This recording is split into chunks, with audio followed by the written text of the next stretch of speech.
France کافکا ایک مشہور novel نگار تھے جن کا تعلق جرمنی سے تھا۔ یوں ہی ایک دن برلن کے ایک پارک میں ٹہل رہے تھے کہ ان کو ایک چھوٹی سی لڑکی روتی ہوئی نظر آئی۔ اس کی جان سے پیاری گڑیا کھو گئی تھی۔ کافکا نے اس بچی کو دلاسا دیا اور اس کے ساتھ گڑیا ڈھونڈنے میں جٹ گئے۔ پارک کا کونا کونا چھان لیا، لیکن گڑیا نہ جانے کہاں گم ہو گئی تھی۔ بچی کا رو رو کے برا حال تھا، کسی طرح چین ہی نہیں آ رہا تھا۔ کافکا نے اس سے کہا کہ اگلے دن وہ اسے اسی جگہ پھر ملیں گے اور گڑیا کو ڈھونڈیں گے۔ اگلے دن بھی گڑیا کا جب کوئی پتہ نہ چلا تو کافکا نے بچی کو ایک خط دیا جو انہوں نے گڑیا کی طرف سے لکھا ہوا تھا۔ مجھے یہاں نہ پا کر اداس مت ہونا، آنسو نہ بہانا۔ میں کچھ دن کے لیے دنیا گھومنے نکلی ہوں، آسمانوں میں اڑنا چاہتی ہوں، زندگی کو بھرپور جینا چاہتی ہوں۔ میں تمہیں برابر لکھتی رہوں گی اور دنیا کی اس سیر کے بارے میں بتاتی رہوں گی۔ گڑیا نے ایسا اپنے خط میں لکھا تھا، اور اس طرح کہانیوں کا ایک سلسلہ شروع ہو گیا۔ کافکا روز اس بچی سے پارک میں ملتے اور خطوں کے ذریعے اس کو گڑیا کی دنیا گھومنے کے نئے نئے قصے سناتے۔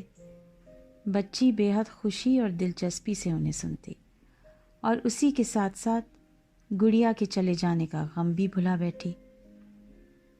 کافکا کی اپنی کوئی اولاد نہیں تھی، لیکن وہ ایک حساس طبیعت کے مالک تھے۔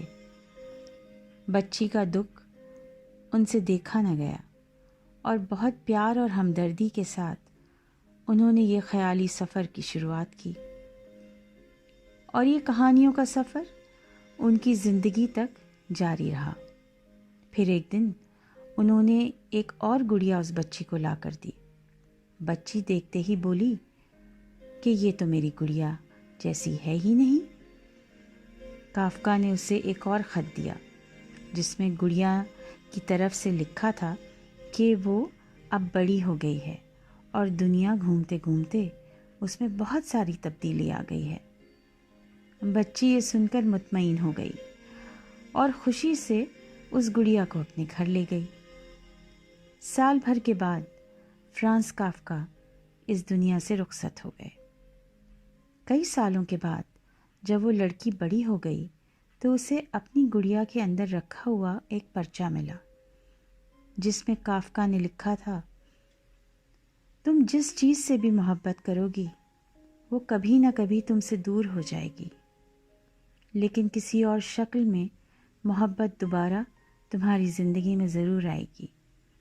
ہم جن سے پیار کرتے ہیں وہ ہمیں چھوڑ کر نہیں جاتے، بس ایک نئے وجود میں ہماری زندگی کے سفر میں ہمارے ساتھ رہتے ہیں۔ انسانیت سے بڑا شاید ہی کوئی رشتہ ہو جس میں ایک انجان آدمی ایک معصوم بچی کے دکھ کو برداشت نہیں کر پایا، اور کتنی خوبصورتی سے اس نے اس چھوٹی سی معصوم بچی کو امید دلا کر اس کی خوشی اسے لوٹا دی، اور ساتھ ساتھ یہ سبق بھی دے گیا کہ کسی کے لیے کوئی نیکی کرنا یا اسے خوشی کے کچھ لمحے دینا، اس سے بڑھ کر دنیا میں کوئی بھی چیز نہیں ہے۔